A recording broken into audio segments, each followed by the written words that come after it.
Merhaba arkadaşlar, örgü kanalıma hoş geldiniz. Hem kız hem erkek bebekler için yapabileceğiniz kolay ve güzel tığ işi bebek şapkası yaptım. Bakın bu şekilde görüntüsü var. Bu bebeğin başörtüsü 3 aylık bebek başörtüsü arkadaşlar. 3 aylık bebek için yaptım ben bugün bu şapka örgüsünü. Bakın boğazının altından bu şekilde bağlamalı. Kullanışlı bir şapka modeli.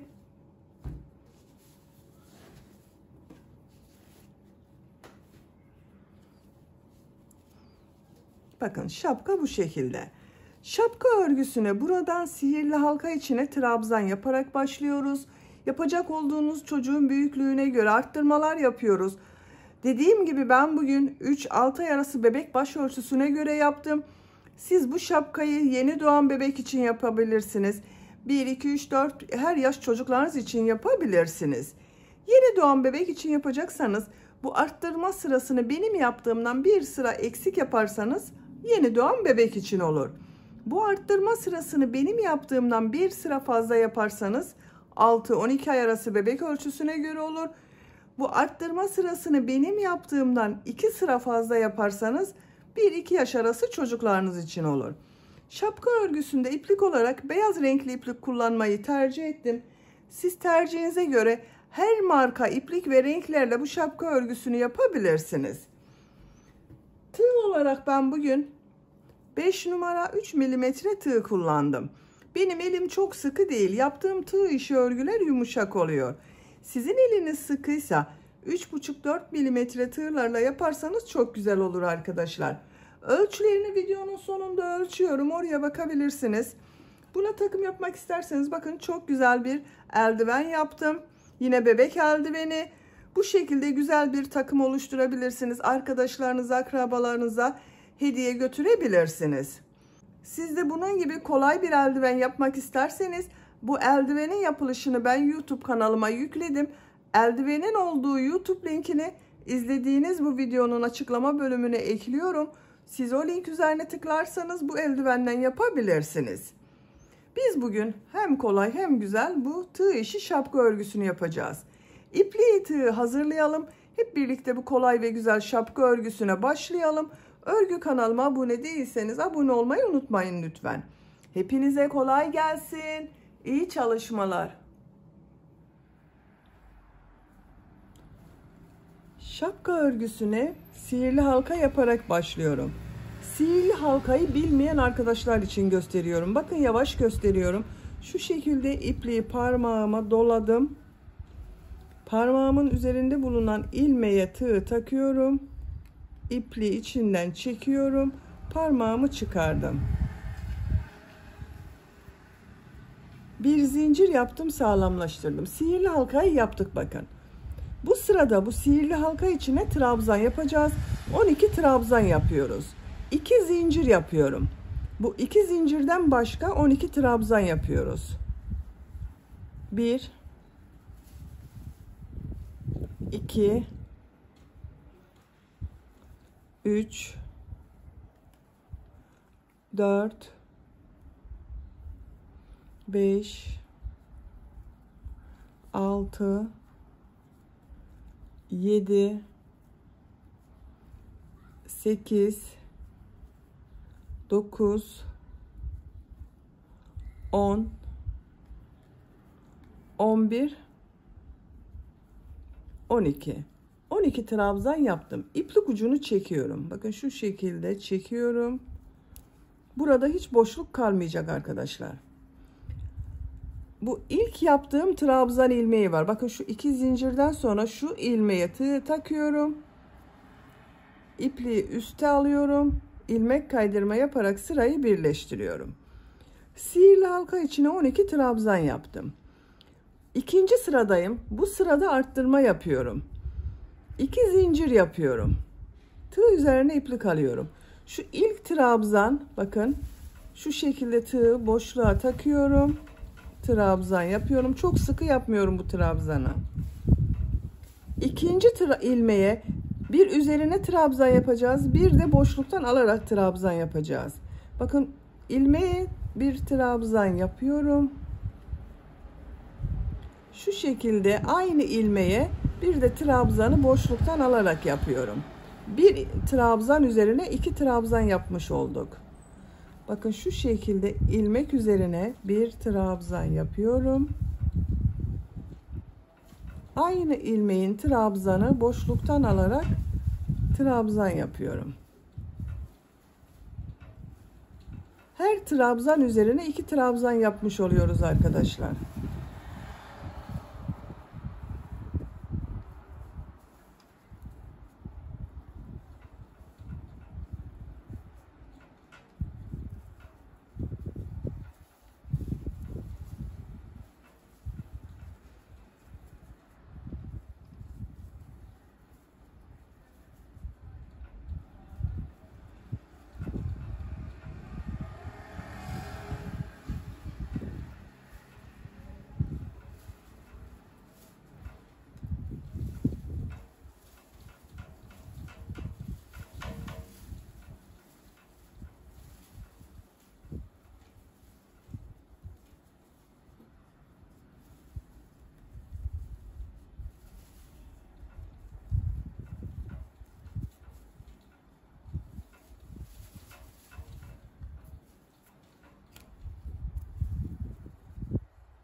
Boşluktan alıyorum. Bakın son trabzanı bitirdim.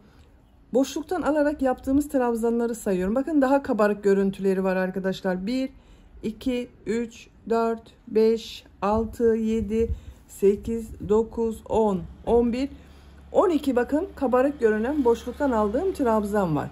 Şu ilk ilmek ile ilmek kaydırma yaparak sırayı birleştiriyorum. Bakın sıra başında yaptığım 2 zincir tek trabzan oldu bu sırada.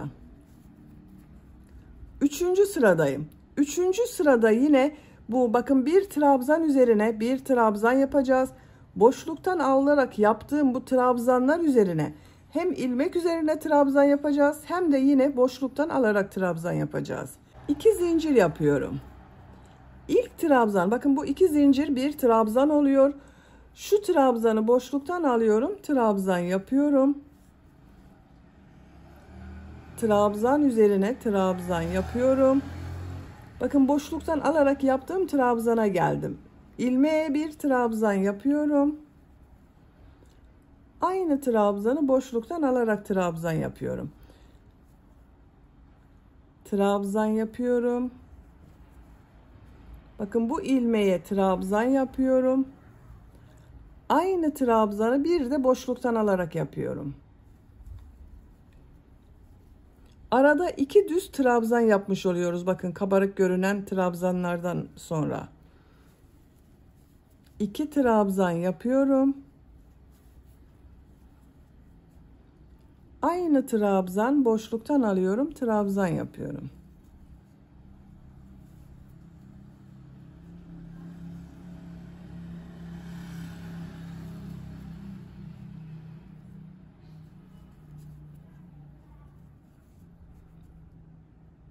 Sıra sonuna kadar devam edelim. Sıra sonuna kadar tamamladım. Son trabzan üzerine bakın boşluktan alarak yaptığım trabzan üzerine trabzan yaptım. Aynı trabzanı boşluktan alarak da yapıyorum. Son ilmeğe bakın bu 2 zincir var. Bu ilmeğe bir trabzan yapıyorum. İlk ilmek ile ilmek kaydırma yaparak sırayı birleştiriyorum. Bakın 2 zincir bir trabzan, son yaptığımda trabzan, 2 kabarık trabzan arasında 2 trabzan var. Bu sırada yine 12 kabarık trabzan yaptık. Aralarda ikişer trabzan yaptım. Bu bir sıra üzerinde toplam 36 trabzan var. 4. sıradayım. Bu sırada yine bu trabzanlar üzerine trabzan yapacağız. Bunu boşluktan alarak trabzan yapacağız. 2 zincir yapıyorum. İlk trabzan boşluktan alıyorum, trabzan yapıyorum. Bu 2 zincir düz yaptığımız trabzan oluyor bakın. 3 ilmek üzerine trabzan yapıyorum.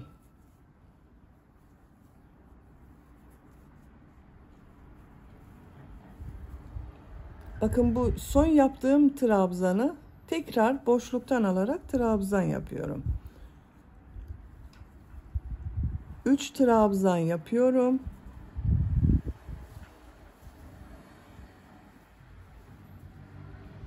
Bu son yaptığım trabzanı bakın boşluktan alarak trabzan yapıyorum. Bu hep bu şekilde devam ediyor arkadaşlar. Bakın boşluktan aldığımız devam ediyor. Arada 3 trabzan yapıyoruz bakın bu sırada. Sıra sonuna kadar devam edelim. Sıra sonuna kadar tamamladım. Son trabzan bakın boşluktan aldım trabzan yaptım. Burada 2 ilmek var. Bu 2 ilmek üzerine trabzan yapıyorum. Şu ilmek ile ilmek kaydırma yaparak birleştiriyorum. Bakın burada da 1, 2, 3 trabzan oldu arkadaşlar. Bakın yine 12 kabarık trabzan yaptık. Arada 3'er trabzan yaptık. Bu 4. sırada bir sıra üzerinde 48 trabzan var. 5. sıradayım. 2 zincir yapıyorum. İlk trabzan boşluktan alıyorum, trabzan yapıyorum. Bakın 1, 2, 3, 4 ilmek üzerine trabzan yapıyorum.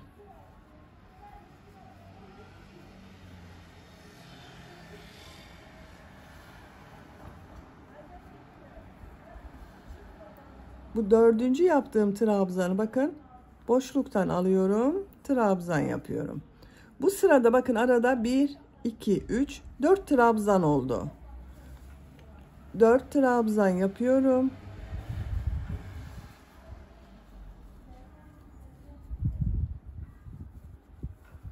Bakın şu son yaptığımız trabzanı hem ilmek üzerine trabzan yapıyoruz arkadaşlar. Hem boşluktan alarak yapıyoruz. Bu ilmek üzerine yaptığımız trabzan arttırma oluyor. Şu şekilde bakın. Sıra sonuna kadar devam edelim. Sıra sonuna kadar yaptım. Son trabzan bakın boşluktan aldım trabzan yaptım. Burada 1, 2, 3 ilmek var. 3 ilmek üzerine trabzan yapıyorum.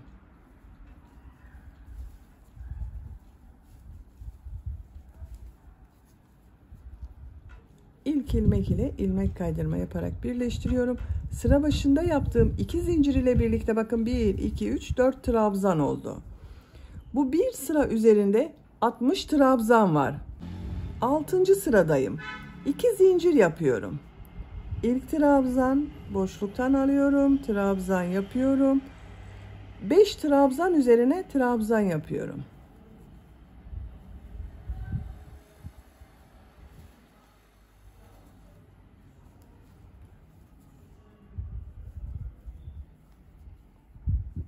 Aynı trabzan boşluktan alıyorum, trabzan yapıyorum. 5 trabzan yapıyorum.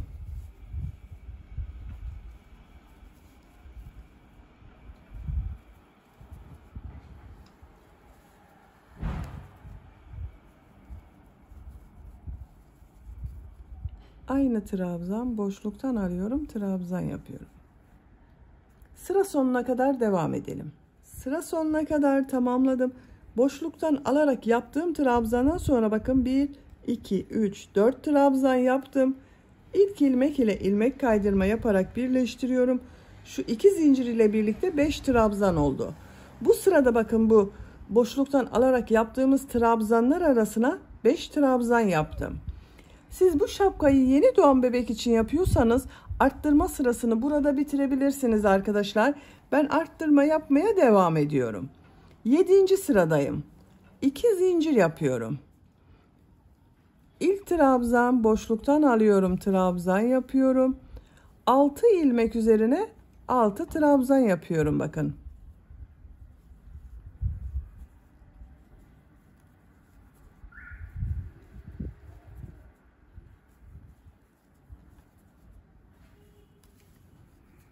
Altı trabzan yaptım. Son yaptığım trabzanı boşluktan alıp trabzan yapıyorum. Bu sırada bu bakın boşluktan alarak yaptığımız trabzanlar arasında 6 trabzan olacak. Sıra sonuna kadar devam edelim. Sıra sonuna kadar tamamladım. 5 trabzan yaptım. İlk ilmek ile ilmek kaydırma yaparak birleştiriyorum. 2 zincir ile birlikte 6 trabzan oldu. Arttırmaları ben burada bitiriyorum arkadaşlar. Bakın 7 sıra yaptım. Birinci sırada 12 trabzan yaptım. İkinci sırada arttırma yaptım. Üçüncü sırada arttırma yaptım. Dördüncü, beşinci ve altı, yedinci sırada arttırma yaptım. 3 aylık bebek için 7. sırada arttırmaları bitirdim. Siz bu şapkayı 6 aylık bebek için yapıyorsanız bir sıra daha arttırma sırası yapabilirsiniz. Boşluktan alarak yaptığımız trabzanlar arasında 7 trabzan yapılacak arkadaşlar. Bu şekilde daha büyük de yapabilirsiniz. Bu yaptığım son sıra üzerinde 84 trabzan var. 3 aylık bebek için yapıyorum. Bu 84 trabzan yeterli. 8. sırada her ilmek üzerine trabzan yapıyorum. Artık arttırma yapmıyorum. 2 zincir yapıyorum. Bakın ilmek üzerine trabzan yapıyorum. Diğer ilmeklere trabzan yapıyorum.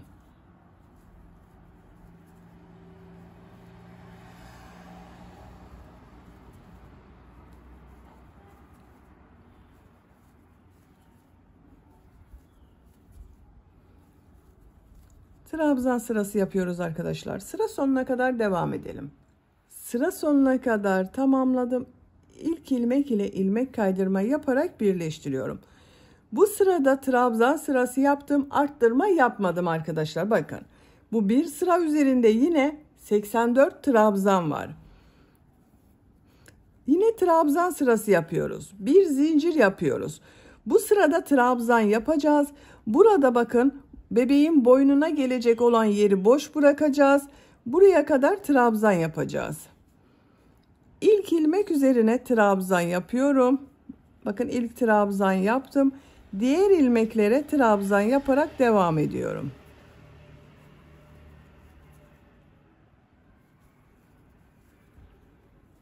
Bakın 1, 2, 3 grubu boş bırakacağız. Şuraya kadar trabzan yaparak devam edelim. Buraya kadar bakın trabzan yaptım. Burayı boş bırakıyorum. Kaç ilmek kaldığını sayıyorum. 2, 4, 6, 8, 10, 12, 14, 16, 18 ilmeği boş bıraktım arkadaşlar. Buradan geriye dönüş yapıyorum. Bir zincir yapıyorum. Örgüyü çeviriyorum. Siz bu şapkayı yeni doğan bebek için yapıyorsanız burada 15-14 ilmek bırakabilirsiniz. Aynı ilmek üzerine trabzan yapıyorum. Her ilmek üzerine trabzan yapıyorum arkadaşlar.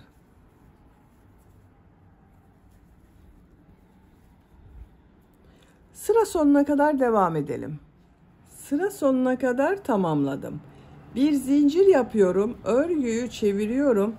İlk ilmeğe trabzan yapıyorum. Diğer ilmeklere trabzan yaparak devam ediyorum.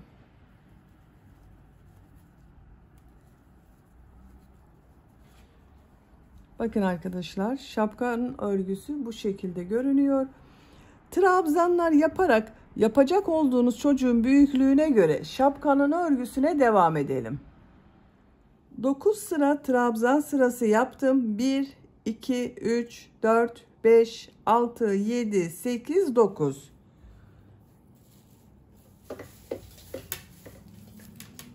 Santimetre olarak ölçüyorum. 15 santimetre yükseklik yaptım arkadaşlar.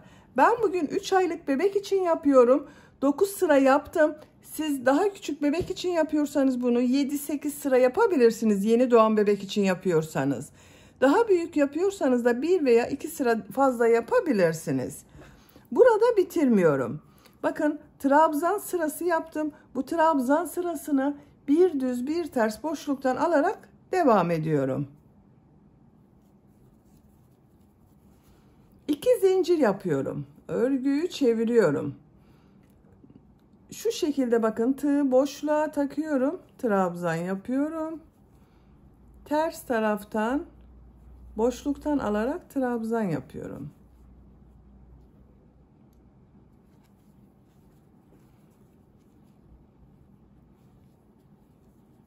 Bir düz bir ters boşluktan alıp trabzan yapıyoruz. Bakın bu şekilde kabarık görüntü oluyor. Sıra sonuna kadar devam edelim. Sıra sonuna kadar tamamladım. Son ilmeğe trabzan yapıyorum. Bakın bir sıra bir düz bir ters boşluktan aldım, trabzan yaptım. Bir alt sırayla 2 sıra gibi görünüyor arkadaşlar. 2 zincir yapıyorum. Örgüyü çeviriyorum. Bu sırada nasıl görüyorsam o şekilde boşluktan alıp trabzan yapıyorum.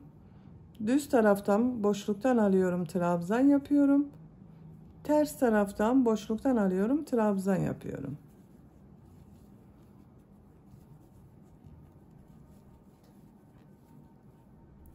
Sıra sonuna kadar devam edelim. Sıra sonuna kadar tamamladım. Bakın görüntüsü bu şekilde oldu. 1, 2, 3 sıra görüntü oldu arkadaşlar. Bakın 2 sıra bir düz bir ters boşluktan aldım, trabzan yaptım. Görüntüsü bu şekilde oldu. Burada yeterli görüyorum ben. Siz tercihinize göre bir sıra devam edebilirsiniz. Şimdi bu boyun çevresinde sık iğneler yapıyorum.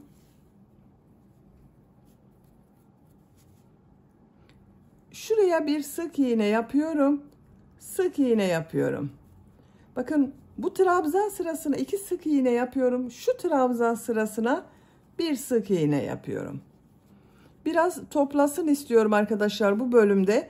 Bir trabzan sırasına tek sık iğne yapıyorum. Bir trabzan sırasına 2 sık iğne yapıyorum. Buraya kadar devam edelim. Buraya kadar bakın sık iğne yaptım. Burada da devam ediyorum. Şu ilmeğe sık iğne yapıyorum. Burada da her ilmek üzerine bir sık iğne yapıyorum. Sıra sonuna kadar devam edelim. Sıra sonuna kadar sık iğne yaptım. Görüntüsü bakın bu şekilde oldu. Bir zincir yapıyorum. Örgüyü çeviriyorum.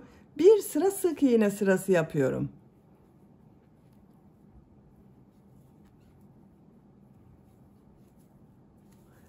Sıra sonuna kadar devam edelim. Sıra sonuna kadar sık iğne yaptım. Görüntüsü bu şekilde oldu. Şimdi ip kordon yapacağız arkadaşlar. Bakın ip kordonun birisini buraya, bir diğerinde diğer tarafa yapacağız. İlk ip kordonu buraya yapıyorum. İlk önce zincirler yapıyorum. Bakın şu şekilde zincir yapıyorum. 65 zincir yapalım. 65 zincir yaptım. Bu 65 zincirin kaç santimetre olduğunu ölçüyorum.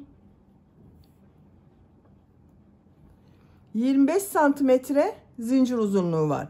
25 santimetre için ben 65 zincir yaptım arkadaşlar.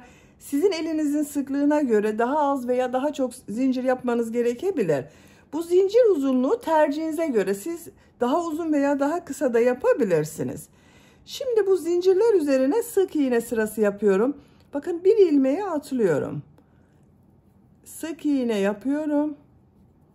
Sık iğne yapıyorum.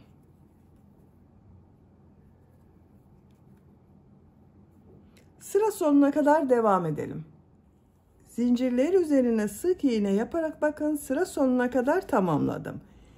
Burada da devam ediyorum. Bakın her ilmek üzerine sık iğne yapıyorum.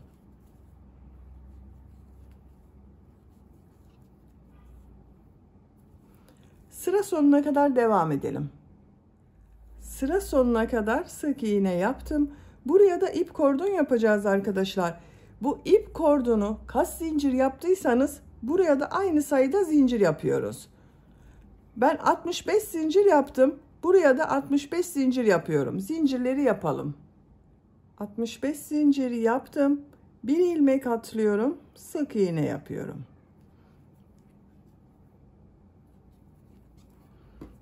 Burada yaptığımız gibi sık iğne yapıyoruz arkadaşlar. Sıra sonuna kadar devam edelim. Sıra sonuna kadar sık iğne yaptım. Bu son yaptığım ilmeği bakın burada sık iğne yaptığım sıra var. İkinci sıranın şu ilmeğe ilmek kaydırma yaparak birleştiriyorum. Bakın düzgün bir görüntü oldu arkadaşlar. İpliği kesiyorum.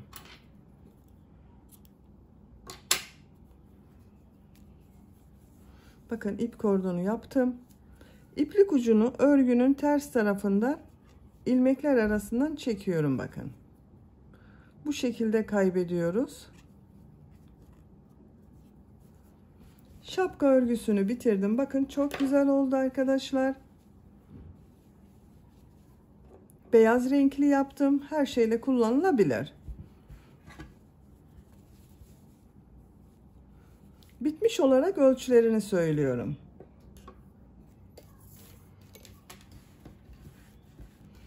Buradan baş yüksekliğini ölçüyorum. 17 santimetre. Baş genişliğini ölçüyorum. Bakın buradan 17 santimetre. Ben bugün 3-6 ay arası bebek baş ölçüsüne göre yaptım. Bakın bu şekilde oldu. Beni dinlediğiniz ve izlediğiniz için hepinize çok teşekkür ederim. Örgü kanalıma abone değilseniz abone olmayı unutmayın lütfen. Sizlerle yeni örgülerde görüşmek dileğiyle. Hoşça kalın, sevgiyle kalın.